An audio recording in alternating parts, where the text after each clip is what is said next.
За бид нэг зүйлийн тухай одоо сайн мэдж байгаа. Ер нь өөрийнхөө нэрийг өөрийнхөө одоо оршин байсныг дэлхий дээр тамгалан үлдээсэн мэдээж хэрэг тийм ээ. Олон мянган хүмүүс байдаг. Өнөөдрийн нэг чухал одоо өөрийнхөө нэрийг сийлж тамгалж үлдээсэн нэгэн хүний тухай бид нар ярих гэж байгаа. Тэр бол зүгээр нэг хүмүүсийн одоо дурсан санах зүгээр нэг одоо сайн хүн байсан юм шүү гэдэг тийм ээ зөвхөн нэрийг мэддэг юм хүн болж үлдээгүй. Харин дэлхий даяар сайн мэдээ тунхаглах болгонд түүний нэрийг дурсах учиртай тийм нэгэн одоо эмэгтэйн талаар байгаа. Тэр эмэгтэй бол амьдрал нь ямар байсан, ямар сайн байсан, эсвэл муу байсан тухай бид нар сайн мэдэхгүй. Ямар ч үсэн Есүсийн өмнө ирж гимсэн үйл явдлыг нь бол бид нар сайн мэдж байгаа. Олон удаа уншдаг, сайн мэдээний номнууд дээр байдаг. Гэхдээ өнөөдрийн бидний яг ярих гэж байгаа тэр түүх одоо маш хичнээн одоо гэгээлэг цагаан сайн түүх байгаж гэсэн тэрний ардталд байгаа хар бараан одоо үйл явдлыг бид нар мартаж болохгүй. Тэгээ өнөөдөр одоо бидний амьдралд байгаа янз бүрийн хүнд хэцүү нөхцөл байдал болохгүй байгаа, боломжгүй байгаа, эсвэл одоо бидний итгэлийн эсрэг байгаа олон зүйл байгаа ч гэсэн бидний одоо амьдрал Монголын Христ итгэлийн сүм чуулганы түүхэнд яаж үлдэх вэ гэдэг их сонирхолтой байна. Өнөөдөр манай Христ итгэгчид, Христийн одоо итгэгчид маань Монгол орон даяар сайн мэдээг үлээж нэгэн цагт Монгол улсын хүн амын магадгүй ихэнх нь христчин болох тэр үед биднийг санан дурсах болов.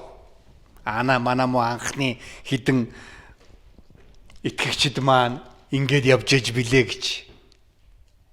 Тийм түүх биднэрт үлдэх болов.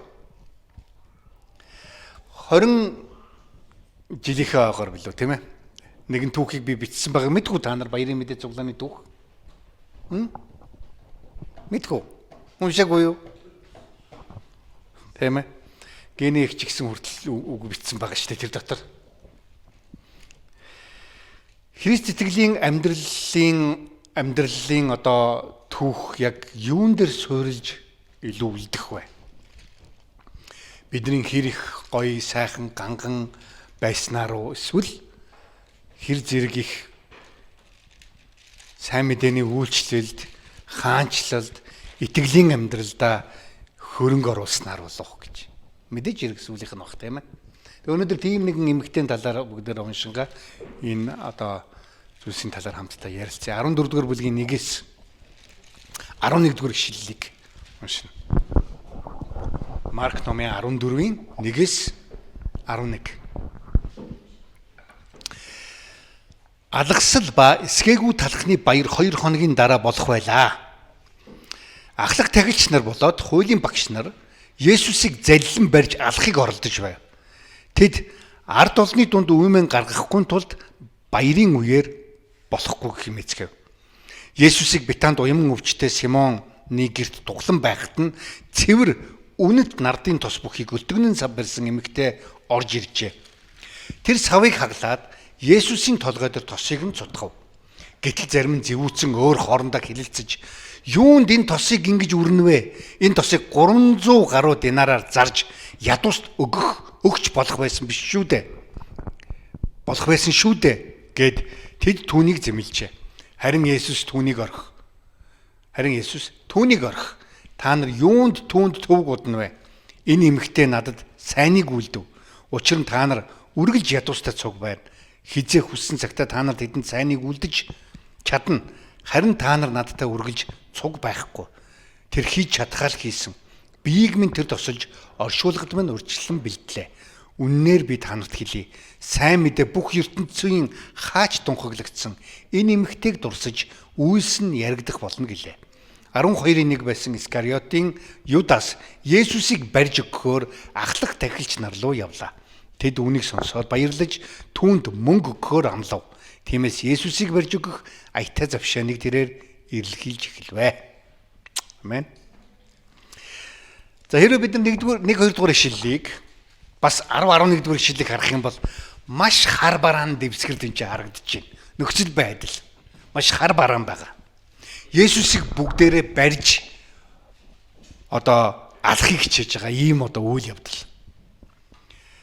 Есүсийг хорон санаатай хүмүүс хувилдаж ямар ч байсан алах ийм аимшигтай үйл явдал бол ойлгомжтой маш тодорхой болцсон энэ цаг үе. Нэг талаар Есүс яг Гецсемане цэцэрлэгт очиод аав надаас энэ аягийг аваач гэж хэлэх тэр мөч нь маш их ойртсон байж байгаа. Хүн болгон Есүсийн эсрэг үлдэж эхэлж байгаа. Тэр байтугай өнөөдөр бид нар харж байна. Есүсийн 12 шавын нэг нь хүртэл Есүсийг барьж өгөхөөр шийдэж байгаа. Искариотын Юдас гэж. 1-2 дугаар ишлэл 10-11 дугаар ишлэлийг харах юм бол бүх зүйл хав харанхуй. Гэтэл бид нар заримдаа Библи судлаачид ярьдаг л да Маркийн сандвич гэж. Нэг үйл явдлын дунд нэг өөр үйл явдлыг ингэж оруулж хэлхийг сандвич гэж хэлж байгаа юм л да. Сандвич нь тийм байдаг үстэй. Хоёр талхны дунд нэг мах хавчаастай байдаг шүү дээ, тийм ээ. Тэрнтэй адилхан яг энэ дундлын тэр нэгэн үйл явдлыг бас нэг талаар Марк онцлон хэлхийг зорж инчээ оруулсан байгаа л да. Хэрвээ та нар санаж байгаа бол 13 дугаар бүлгийг бид нар ер нь бол олив дээрх Есүсийн сургаал гэж ерөнхийдөө ярьдаг. Олив уулан дээр ярьсан Olivet Discourse гэж англиар ерөнхийдөө хэлж байгаа. Гэхдээ яг тэрний өмнөхөн 12 дугаар бүлгийн төгсгөл дээр хэрвээ та нар санаж байгаа бол бас Марк нэгэн эмэгтэйн тухай тэнцээ хэлсэн байдаг. Тэр бол хоёрхан зоос өргөсөн бэлэвсэн эмэгтэйн талаар. Санаж байна үү те? Өөрөөр хэлбэл энэ бүх зүйл ийм аимшигтайгаар эргэж яхад тэнд нэг эмэгтэй ийм итгэлтэй байсан. Тэнд нэг эмэгтэй ийм итгэлийн амьдралыг бас харуулж ирсэн гэдэг тухай Марк бас онцлон магадгүй тэмдэглэхийг хүсэж байгаа. Бидний амьдрал дах хар бараан хүнд хэцүү нөхцөл байдал дундч итгэлийн амьдрал яг ямар байдгийг магадгүй Марк өнөөдөр бидэнд харуулахыг хүсэж байгаа. За энэ эмэгтэн үйлдсэн үйл явдлыг бол та нар маш сайн мэдж байгаа тийм ээ. Шинэ гэрээний сайн мэдээний номнууд дээр байдаг Лукас бусд. За эн чи юу гэж хэлж яах вэ гэхээр эхлээд нэг эмэгтэй орж ирсэн гэдэг хэсэг байна. Нэг эмэгтэй орж ирсэн. Хаана орж ирсэн? Нэгэн уйман өвчтэй Симоны гэрт. Уйман Симон гэдэг нэртэй. Тэр үеийн хүмүүсийн нэрсийн жагсаалтын талаар ингээд нэгэн эрдэмтэн судалсан юм байна л да. Маш олон оршуулгын нэрийг бичсэн оршуулгын чулуу янз бүрийн юмнуудыг ингээ бүгдийг судлаад ингэсэн. Тэр үед байсан хүмүүсийн нэрс ямар хөө байсан юм бэ гэсэн. Симон гэдэг нэр хамгийн их байсан тийм үе байсан юм байна. 1-р зууны үе. Монголд юу гэдэг лээ? Бат Эрдэнэ лөө гэдэг нэр хамгийн их байдаг гэж тийм ээ. Тэрнтэй адилхан оюун чимэгч лөө. Тэрнтэй адилхан Симон гэдэг нэр тэр үед маш их хэлбэг байсан. Тийм учраас Симон Петр, уйман Симон энтергээд янз бүрийн байдлаар ингэж нэрлэдэг байсан. Юдас хүртэл олон байсан учраас Искариотын Юдас гэж хүртэл нэрлэгдэж байсан. Юдас гэж өшөө хүн байх шүү дээ, тийм ээ? Ямар хүмүүс байгаа вэ? Та нарын мэдгээр. Тэгээ багт хоёр байгаа, бослог гаргасан байгаа, гаргагч Юдасын тухай байгаа ингээд. Юдас гэдэг ганцхан Юдас гэхлээр зөвхөн нөгөө урагч Юдасын тухай бол ярьдаггүй. Искариотын Юдас гэдгийг гэж хэлэхлээр л яг тэр Юдасын тухай ярьж байгаа. Тэгэхээр манай Монголд гэсэн тиймэрхүү юм байдаг шүү дээ, тэ нөгөө сум аймаг оронд дандаа л нэг тийм хочтой байдаг шүү дээ. Халзан тэр майг тэр гал янз бүрийн өөрийнх нь биеийнх нь дүрсээр заримдаа нэрлэлсэн тийм хүмүүс үйж идэг шүү дээ. Тэрнтэй адилхан тэр үед уйман өвчтэй байсан бол мэдээж гэрт нь хүмүүс ирэхгүй шүү дээ. Тэр үеийн уйман өвчтэй хүмүүс бол бүр нийгмээс тусгаарлагддаг байсан. Хотоос бүр гадуур амьдардаг байсан. Тэгээ хүмүүс ойрхон очиж хоол унд тавиад буцаад явчихдаг байсан тэр хүмүүсээ хайграхын тулд. ерөөсөө ойртдаггүй байсан. Хэрвээ хэн нэгэн хүн ойртох гээд байх юм бол бузар гэж тэр хүмүүс хашгирдаг байсан, уйман өвчтэй хүмүүс. Тийм учраас яагаад уйман Симоны гэрт очив гэхээр магадгүй Симон эдгэрсэн хүн байсан. Магадгүй Есүсийн олон идэгсэн одоо хүмүүсүүдийн дундах нэг хүн ч байсан байж магадгүй. Ямар ч байсан тэр өөрийн гэсэн гэртээ Есүстэй хамт туглан бас нэгэн одоо ер нь бол айлын гэрт очно гэдэг бол тэр үед бол хоол унд идэх дайлуулах тухай ярьж байгаа юм л да. За тэдний байх үе тэгээ Бетан тосгонд байсан. Бетан тосгон чи юу вэ? Лазар болон нөгөө Мария, Марта нарын тосгон шүү дээ, тийм ээ. Маш ойрхон олив одоо уулны одоо юунд бэлд байгаа. Тэгвэл Иерусалимийн нөгөө эсрэг талд нь. Иерусалим хотын одоо сүм бол тэр олив одоо уулын нөгөө талд нь, нөгөө бэлд нь, нөгөө талд нь байсан. Харин Бетан хот бол нөгөө талд нь. За энэ жижигхэн хотод Есүс Лазарыг амьлуулсан тухай та нар санаж байгаа бах тийм ээ. Лазарыг амьлуулсан. За Мария Мартагийн гэрт яг энэ сүүлийн хэд хоногтой бол дандаа тэдний гэрт байгаад тэгээд тэндээсээ Иерусалим орж одоо нөгөө Иерусалимын сүмийг цэвэрлсэн нөгөө явж байхдаа нөгөө инжир мод хувь хайруулсан энэ үйл явдал тэнцээ болж байгаа. Тэгээд ерөнхийдөө энэ хот болон Иерусалим хоёрын хооронд Есүс орой болохлээрээ Бетан руу очиж хондог ч юм уу та. Яг иймэрхүү одоо байдлаар явж исэн энэ хэсэг байж байгаа. Яг тэр үед Симоны гэрт Есүс нэг удаа очсон байх үед нэгэн эмэгтэй орж ирсэн гэж. Тэр ямар эмэгтэй вэ гэдэг талаар ерөнхийдөө бол Библиэд тийм их мэдээлэл байхгүй. За ерөнхийдөө бол магадгүй маш олон эрдэмтэд энэ нь бол Лазарын дүү Мария Мартагийн Мария байна гэдэг. Нөгөө талаар болохоор магадгүй энэ өөр Мария. Яг бол Мария гэдэг хүн бол зөндөө байсан. Тэртээ дэргүү. Тэгэхээр энэ тэртээ дэргүү бас энэ дээр бас Мария гэдэг нэр чин дээр байхгүй. Тийм учраас магадгүй яг тэр Марияч биш байж болно. Та нар хэрвээ санаж байгаа бол нөгөө Иохны номон дээр болохоор Мария гэдэг нэг эмэгтэй Есүсийн хөлийг үсээрээ арчсан тухай үйл явдал болдог тийм ээ. Тэр үйл явдалтай адилхан үйл явдал болов уу гэж зарим эрдэмтэд боддог. Зарим эрдэмтэд болохоор үгүй. Энэ бол бас нэг өөр үйл явдал болсон. Тэр үед бол хүмүүсийг хүндэтгэн тосоор тослох гэдэг үйл явдал бол байдаг байсан.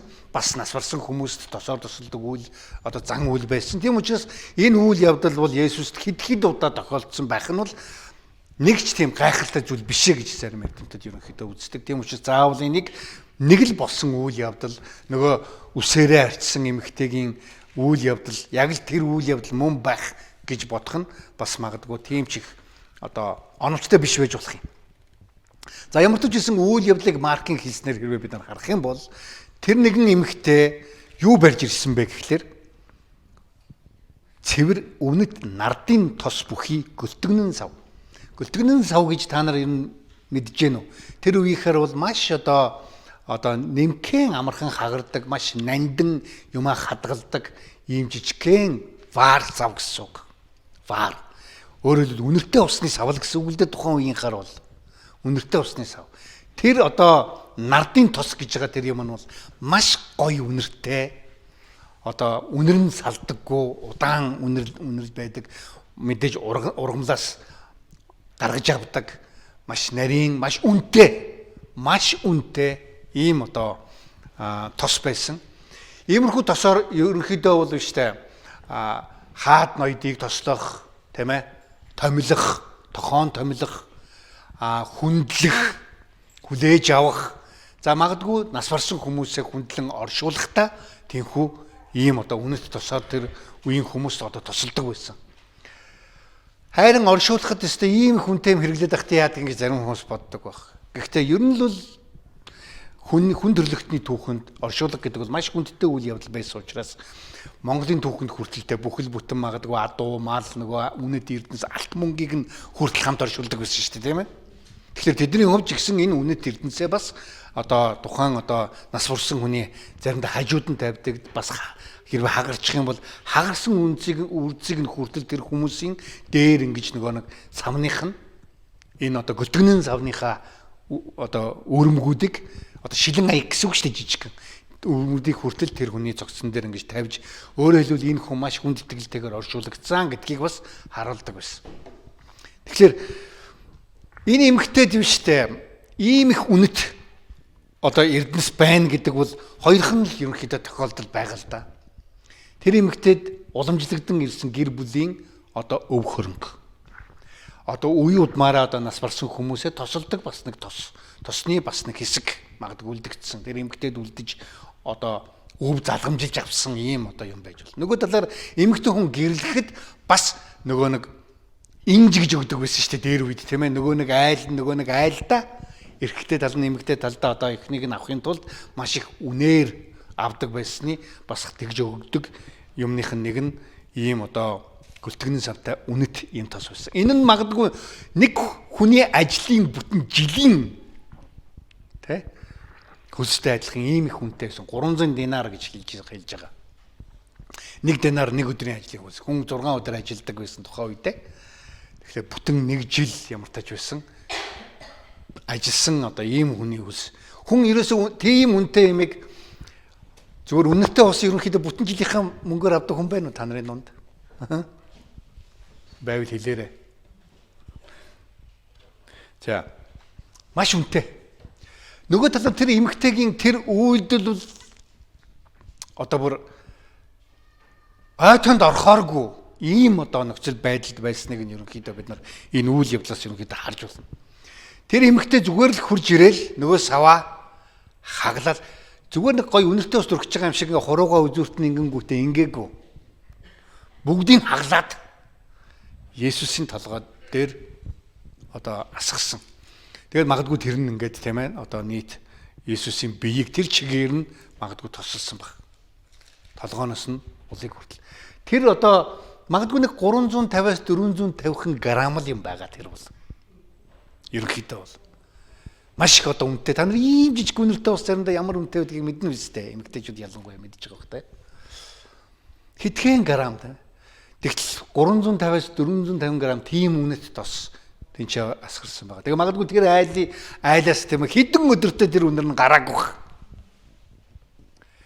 Тэгээ магадгүй тэнд сууж исэн бүх хүмүүс тэр үнэрийг шингээд хүмүүс чи яагаад ийм гоё үнэртэй болчихваа нэг гээд энэ үйл явдлыг магадгүй ойр орчныхоо хүмүүс тэнд сууж исэн хүмүүс магадгүй ярих тиймэрхүү хэмжээний одоо их үнэр хаанхалсан тийм их одоо цочирдуулсан бол үйл явдал болж байгаа. Энэ нь тэр эмэгтэйн хувьд зүгээр нэг мөнгөний асуудал биш байсан нь бол ойлгомжтой. Тэр эмэгтэй нэг талаар бүр Есүсийн дээр өөрийнхөө ирээдүг асгаж байгаа. Хэрвээ тэрнтэй байсан бол тэр эмэгтэй өөрийнхөө ирээдүг төлөвлөж болох байсан. Ингэндэг нь ерөнхийдөө магадгүй тэр их үнэт тосоо баг зэрэгээр зарж амьдрах боломжтой байсан. Гэхдээ тэр эмэгтэйн хувьд Есүст хүндэтгэл үзүүлнэ, ингэж үзүүлэх нь зохистой гэж тэр эмэгтэй мэдж ойлгосон. Мэдээж хэрвээ бид нар өөр иймэрхүү одоо тос Есүс тэр тусаан одоо асгсан эмэгтэйн тэр үйл явдлаас хэрвээ харах юм бол тэр өөрийнхөө гим нүглийг маш ихээр уучлуулсан гэж нэг одоо түүхэн дээр нь хэлдэг. Гим нүглийг маш ихээр уучлуулсан учраас энхүү үлдэж байна гэж Есүс хэлсэн байдаг. Тэр савыг тэр толгой дээр нь цутхан асгасан гэж. Маш үнэтэй зүйлээ. Өөрийнхөө амьдралыг, өөрийнхөө ирээдүйн төлөвлөгөөг тэр чигээр нь Есүст өгөх нь зохистой гэж үзсэн баг. Хэрвээ бид нар энэ эмэгтэйн энэ одоо үйлдэлс харах юм бол өнөөдрийн Христэд итгэж хүмүүсийн Христэд өөрийнхөө амьдралыг зориулж яах гэдэг тэр зориултыг хэрвээ зэрэгцүүлвэл хэр харагдаж байгаа бол. Бид нар өөрсдийнхөө амьдралд байгаа бүх зүйлээ Есүсийн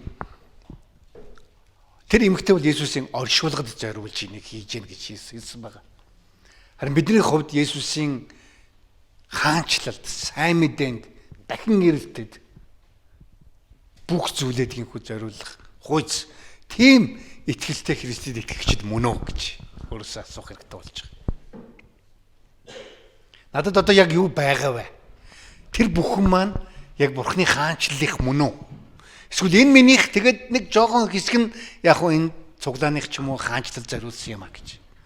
Манай сургуульд одоо Монголын Библийн сургуульд тийм ээ Элсэн Орос нэгэн цуглааны одоо Анхнаасаа эхэлсэн нэгэн тийм мундаг түүх байдаг. 2 сар тутамд Завхан аймаг руу 1000 км цуглаанаараа 7-10 хоног өөртөө бүх мөнгөө төлөөд очоод Завхан аймгийн төв юм уу ямар нэгэн сумуудаар заавал сайн мэдээний аялалд явдаг. Тэгээ явж байгаа хүмүүс бүгдээрээ өөрсдөөсөө мөнгөө гаргана. Тэгээд цуглааны зарим өргөлөөс 2 сар цуглуулсан өргөлөөс зарим одоо замын зардал авч явдаг. Тэгээ явмаар байгаа хүмүүс нь бүгдээрээ явж болно цуглааны хүмүүс. Гэхдээ бүгдээрээ өөрсдөө мөнгө гаргах ёстой. 2 сар тутамд сүүлийн 5 жил нэгч алдалгүйгээр явж байгаа гэж. Зориулалт тийм ээ? Зориулалт. Тэгэхээр сайн мэдээний төлөө хэрвээ бид нар өөрсдийнхөө амьдралыг зориулж байгаа гэж бодож байгаа бол Есүст би өөрийнхөө амьдралыг өгсөн, зориулсан гэж байгаа бол түүнийг би бүх амьдралаараа хүндэлдэг, түүнд мөрөгдөг, түүнийг дагдаг гэж хэлж байгаа бол яг энэ эмгтэн энэ зориулалт бидний амьдрал байгаа юу гэж бид нар заримдаа өөрсдөө асуух хэрэгтэй болж байгаа. Энэ нь ерөөсөө тэр эмгтэн хувьд мөнгөний үн цэний асуудал байгаагүй. Тэр эмгтэн бүр амьдрал ирээдүйн байсан.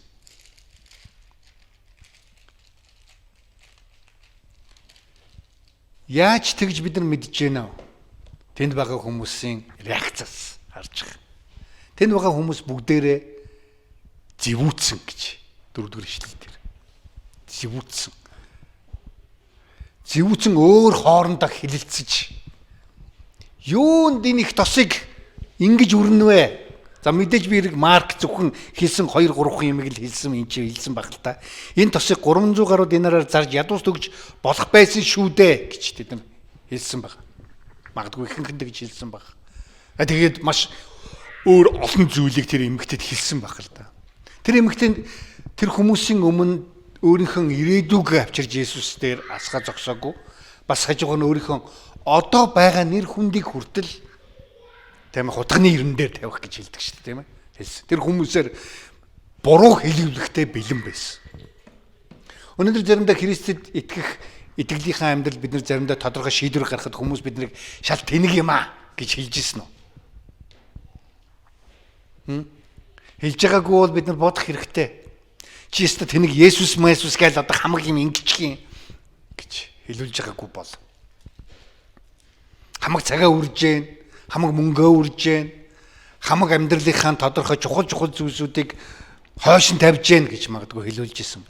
Энэ эмэгтэй хөвд тэгж хэлүүлэхтэй бэлэн байсан. Тэгээд тэнд байсан хүмүүс тэр эмэгтэйг зэмлсэн гэж энэ хэлж байгаа. 4-5 дахь ишлэл дээр.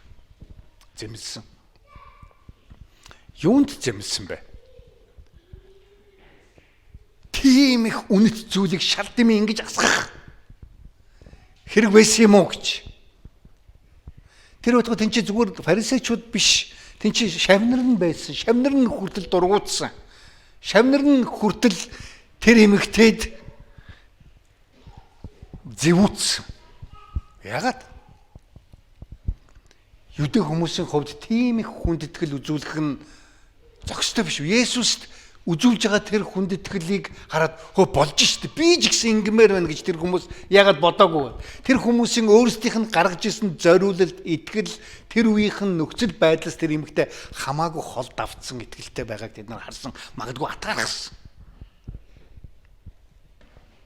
Тэр эмэгтэй тийм их үнэтэй зүйл тэр хүнд байна гэж атгаархсан гэхээсээ илүү тийм их өндөр хүндлэл, тийм их зориулалтыг тэр эмэгтэй Есүст гаргаж ягаад магадгүй тэд нар зэвүүдсэн. Бид нар шавн тэгээгүй байхад гэж. Та нар санаж байна уу? Баахан хүмүүс хүүхдүүдийг авчирхаар Есүс дээр ерөөлөхөөр авчирхад тэд нар хоолны хүүхдүүд хоолд гэж хэлж ирсэн хүмүүс. Тэр шавнар бас яаж ирсэн? Хэсэг хүмүүс таны нэр дээр жүтгэрүүдийг зайлуулж яхад бид нар болиулсан гэж хэлж ирсэн шавнар шүү дээ. Тэднэрт яг одоо энд гарч байгаа тийм ээ. Одоо уг нь бол яг киноны дүрээр бол тэд нар 1-р дүр шүү дээ тийм ээ. Гэтэл 2-р дүрийн хүмүүс, 3-р дүрийн хүмүүс гарч ирээд Есүс тийм их хүндлэл, зориулалт гаргаж байгааг хараад тэд нар зэмлж байгаа. Энэ өстө фанатик итгэгч. Энэ ингээл дандаа хөдөөгөр явж авралын зав тарааж идэх юм. Шаал дэмий мөнгөө өрөөд Тэр цуглаан 2 сард нэг удаа ийм их мөнгөөр тэгснээс гоё цуглааны байр барьсан бол зөндөө олон хүмүүс ирж магтах байсан шүү дээ бурхныг гэж. Магадгүй бид нар заримдаа тэгж шүүмжлэх хүсэлтэй болдог. Яг тэгвэл магадгүй манай цуглаан тэгж чадахгүй байгаа учраас бид нар атаархдаг.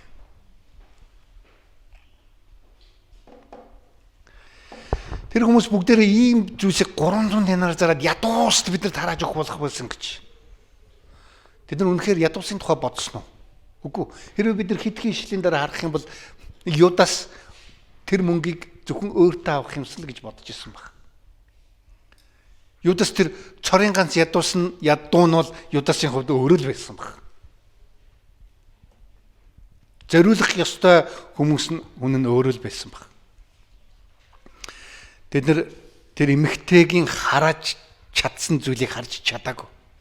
Тэр эмэгтэй тийм зүйлийг хийхдээ нэг зүйлийг ойлгож ирсэн. Есүс түүнийг нь баталсан. Нөгөө хүмүүсийг боль. Та нар түүнийг зүгээр арах. Бити түүнд төвөг уд гэж хэлсэн. Бити түүнд садаа бол. Эзнийг хүндэлж амьдарж байгаа тэр амьдралынхын тэр зориулалттай амьдралыг нь хараад та нар битгий доош нь тат нөгөө нэг ямар тогооны үлгэр вүлээ? Тамийн тогооны үлгэр шиг.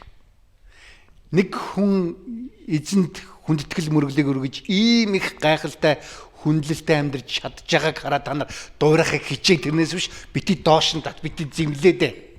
Бити төвөг удаатай. Та нар тэр хүмүүсийг зүгээр орхих гэж Есүс хэлж байгаа. Өнөөдөр Христ итгэгчдийн дунд итгэлээр атаархдаг хүмүүс байдаг болов? Байхгүй гэж бид нар заримдаа боддог тийм. Гэтэ бид нар заримдаа тэр цуглаан станаараа ийм болохоор л тэгж байгаа штэ гэж бид нар заримдаа боддог. Тийм.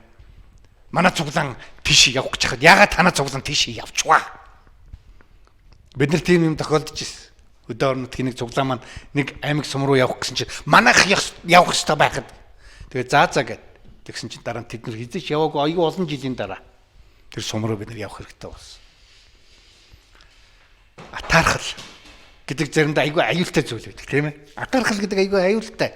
Сайн зүйлийг хүртэл зогсоодог, төвөг худалдаг, урагшаа явуулдаг, хийлэгдэг. Заримдаа харамсалтай нь өнөөдөр сүм чуулганы түүхэнд маш олон одоо түүхүүд байдаг. Сүм чуулган урагшаага явахыг хичээх боловч зарим пасторуудыг, зарим удирдагч нарыг хитрхи их мундаг зориулалттай учраас тэр чуулган хитрхи их мундаг зориулттай учраас фанатикууд гэж заримдаа нэрлэдэг. Тийм ээ. Фанатикууд бид нар ийм фанатик юмд ингээд оролцмооргүй байна яршиг. Бид нар яг ухаалаг замаар, яг гой замаар, яг ядуус туслах замаар энэ мөнгийг зөв зарцуулах ийм байдлаар бид нар одоо эзний хаанчлалд оролцох ёстой гэж зарим хүмүүс бид нар заримдаа боддог. Банк сайн мэдээнд явдаг, банк сайн мэдээ тарааж, банк бусдыг урайлан дууддаг хүмүүсийг заримдаа энэ дандаа л ингэж идэгин гэж заримдаа магадгүй ярьдаг. Есүсийн хувьд тэр бол төвөг удаж байгаа явдал бусдад. Битгий зэмэл гэж. Тэр надад сайныг үйлдсэн гэж. Тэгээ Есүс энэ их сонирхолтой нэг зүйлсэн 7 дугаар ишлэлтэй. Тэр хүмүүс ядуус түүнийг өгөх байсан гэж. Тийм ээ. Ядуус түүнийг тарааж зараад болох байсан гэж. Тэгээ Есүс юу гэж хэлсэн гэхээр та нар үргэлж ядуустай цуг байна. Хизээ хүссэн цагта та нар тэнд сайныг үйлдэж чадна. Харин та нар надтай үргэлж цуг байхгүй. Есүс бол маш хүнд хэцүү хар бараан үйл явдал энэ ч тохиолдож байгаа. Юуг бид нар одоо барьж аваад түүнийг алах ийм одоо үе нь ирсэн байгааг Есүс мэдчихсэн. Тэгээ магадгүй тэр эмэгтэй өөрийнх нь толгоон дээр тосыг ингээд тусаахад магадгүй хуучин гэрээний дуулал ном ч юм уутай санагдаж ирсэн баг тийм ээ. Өстөнгүүдийн минь өмнө та надад ширээ зассан, та миний толгойг тосоор тосолсон тийм ээ. Би одоо таны инэрл хайр үргэлжид надтай хамт байж үн мөнхөд би таны хамт одоо мөнхөд амьдрах болно гэсэн дууллын үгийг.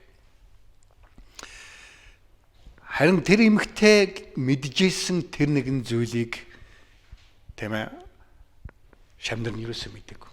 Би 3 хоногийн дараа удахгүй би өстөнгүүдтэй, дайснуудтай алуулах болно. Тэгээ 3 дахь өдрөө би дахин амьлна гэсэн маш олон зүйлсийг Есүс шавнартаа сургасан. Харин тэр эмэгтэй тэнд байгаагүй. Гэхдээ эмэгтэй юуг мэдчихсэн гэхлээр удахгүй Есүс бидний төлөө өөрийнх нь амийг өргөх гэж байна гэж мэдчихсэн. Тэм учраас магадгүй хуучны тэр үеийн юдэн аншил ёсоор тосоор тослох тэр хүндлэлийг урдчлан хийхийг хүссэн.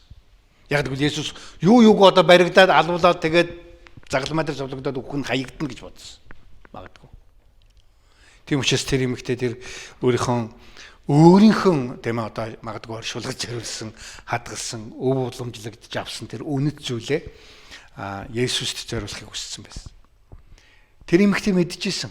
Харин түүнийг зэмлсэн хүмүүс ерөөсөө тэрийг ойлгоогүй.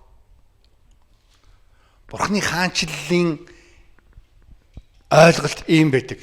Заримдаа бид нар өөрсдийнхөө бодлоор маш олон зүйлийг, сайхан зүйлийг хийж гэнэ гэж боддог. Харин заримдаа бид нар итгэлээр яг тэр эмэгтэй шиг ийм алхам хийхгүй бол Есүсийн тэр биднэрт заримдаа өгсөн тэр үннийг бид нар заримдаа өөрийнхөө амьдралд бүрэн ойлгож чаддаггүй.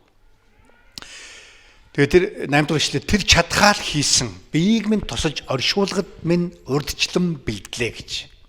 Өөрөөр хэлбэл Есүсийн хүндрэлтнийг аврах тэр гайхамшигтай Бурхны авралын төлөвлөгөөг тэр эмэгтэй ямар нэгэн замаар ойлгосон, мэдсэн, мэдэрсэн байна. Шавнырын хувьд бол үгүй. Тэд нар бол би Есүсийн шав мундаг хүмүүс гэдэг тун удахгүй тэд нар Есүсийг одоо орхин бүгдээрээ зүгтаана.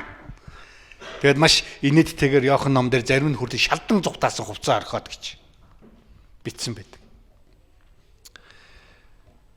Юунд түнд төвгүүд нь вэ? Энэ эмэгтэй надад сайныг үлдэж байна гэж. Сайныг үлдэж байна.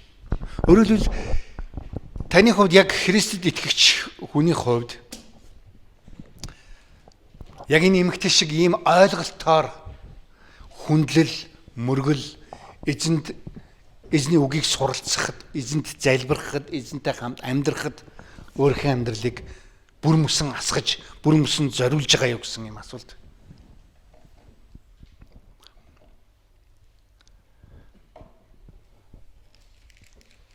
Тэгээд Есүс энэ 9 дугаар ишлэлдээр аягүй чухал зүйлийг хэлсэн. Би та нар үннээр та нарт би хэлье гэж. Үннээр би та нарт хэлье. Есүс маш чухал юм хэлэхдээ энэ үгийг хэлдэг байсан. Үннээр би та нарт хэлье гэж. Сайн мэдээ бүх ертөнцийн хаач тунхаглагдсан. Өнөөдөр Монголд ч гэсэн энэ эмэгтэйг дурсаж үйлс нь яригдах болно гэж хэлсэн.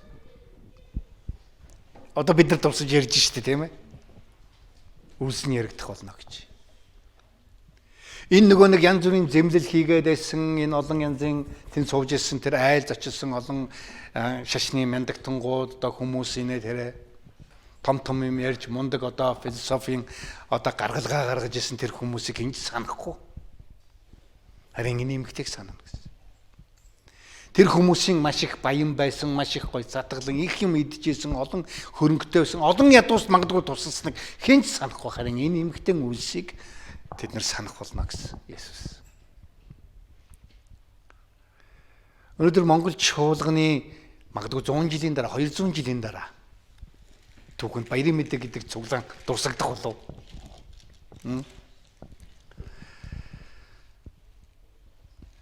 Энэ 30-аад жилийн туршид биш та Монголд маш олон сүм чуулган ихэлсэн. Гэхдээ маш олон буцаад хаагдсан. Та нар мэдгүй тэрийг. Нэгэн пастраас тэр пастор юу хийдэг гэхээр одоо ядуус тусалдаг нэг юм тусламжийн юм байгууллагыг хариуцдаг юм байна л та. 30-40 жил тэрийг хийж исэн. Тэгээ тэр пастраас нэг хүн асуусан. Пастор яг таны хажууд ингээд олон сайхан пасторууд, залуучууд, библийн сургууль төгсөөд ирч хүчтэй хүмүүс хурж ирээл 2 жил болоод дээдлэн. 2 жил болоод тэгэл болоод өөр үйлчлэл рүү ингээ ороо явах юм аа. Энэ ямар юмных нь учир байна? Танд байна уу? Эсвэл энэ үйлчлэлдээ юу гэж асуусан. Тэгээ тэр пастор юу гэж хэлсэн гэхээр олон сайхан залуучууд ядуурлыг устгах гэж орж ирдэг. Гэхдээ Есүсийн хэлсэн нэг үгийг ерөөсөө тэд сандаггүй. Ядуус үргэлж байна гэж хэлсэн. Ядуус үргэлж байна. Хуучин гэрэн дээр ч тэр үг байгаа. Энэ шинэ гэрэн дээр ч Есүс хэлсэн. Ядуус үргэлж байна. Хүний нэгэн байгаа цагт. Ядуусыг ерөөсөө байхгүй болгож чадахгүй. Тэгээ тэр хүмүүс шантраад 2 жил болоод тэгээ явдаг гэж. Харин би юуг мэдж байгаа вэ гэхээр Есүс юу гэж биднэрт хэлснийг аюу сайн анхнаасаа энэ үйлчлэлийг эхлэхдээ би ойлгосон. Ядуус үргэлж байна. Тэгээ тэр бол бидний байнгын үйлчлэлийн нэг хэсэг байх ёстой. Тэгэд ингэж хэлж байгаагаараа Есүс яг юу гэж хэлсэн бэ? Тэр хүмүүст. Ядуус үргэж тань одоо яг тухайн үеийн хэрвээ бид нар харах юм бол Есүс би удахгүй яваад өгнө. Гэтэл ядуу хүмүүс та нартай хамт байгаа. Үлдэн. Та нар тэр хүмүүс дараа нь тусалж болно шүү дээ. Одоо энэ үн тимийг надад зориул гэсэн юм утгаар хэлж байгаа харагдаж байгаа тийм ээ. Тийм баг үстэй тийм. Гэхдээ мэдээж хэрэг нэг чухал зүйл нь Есүс энэ чи юу гэсэн юм? Намайг хүндлэхгүйгээр ядууст та нар туслана гэдэг боломж байхгүй. Надад ихлээд бүх зүйлээ зориулахгүйгээр дараа нь нийгмийг өөрчлөн гэдэг боломж байхгүй. Сайн мэдээ ихлээд та нар сайн мэдээнд ихлээд та нар өөрсдийнхөө амьдралыг зориулахгүйгээр асахгүйгээр үйлчлэл хийн гэдэг бол хийх хоосон үйлчлэл. Амархан шантрах үйлчлэл болно. Амархан дуусгах үйлчлэл болно. Ерөөсөө мартагдах тийм үйлчлэл болно. Ерөөсөө байхгүй болох юм үйлчлэл болно. Ямар ч дурсагдах зүйл байхгүй. Ийм амьдрал болно. Их мөнгөтэй байна уу? Бага мөнгөтэй байна уу? Их мэдлэгтэй амьдрах нь уу? Их бага мэдлэгтэй амьдрах нь уу? Их цар хүрээтэй үйлчлэх нь уу? Жижигхэн үйлчлэл хийх нь үү гэдгээс үл шалтгаалаа. Хэрвээ л бүх зүйлээ Есүст зориулахгүй бол тэнд ямар ч дурсамж байхгүй. Энэ нь магадгүй бидний мөнгө төгрөг цаг хугацаа эрдэм боловсрал хийж байгаа бүх зүйл хийж байгаа ажлын гол зорилго чиглэл бүх зүйлийг л энэ ч хэлж байгаа. Харамсалтай нь Есүсийн шавнараас нэг нь хүртэл тэрний тухай бүр эсэргээр ойлгоо. За одоо Есүс надад хэрэггүй боллоо. Гяс Есүсийг зараад амьдралаа ботъя гэж бодсон. Тэгэхээр тун удлан өөрөө өгсөн гэдгийг та нар мэдчихэж байгаа тийм ээ. Wasted time, wasted life гэж ярьдаг тийм ээ. Ер нь бол зүгээр л шал дими хаягдсан амьдрал болсон. Тэр хүний хувьд.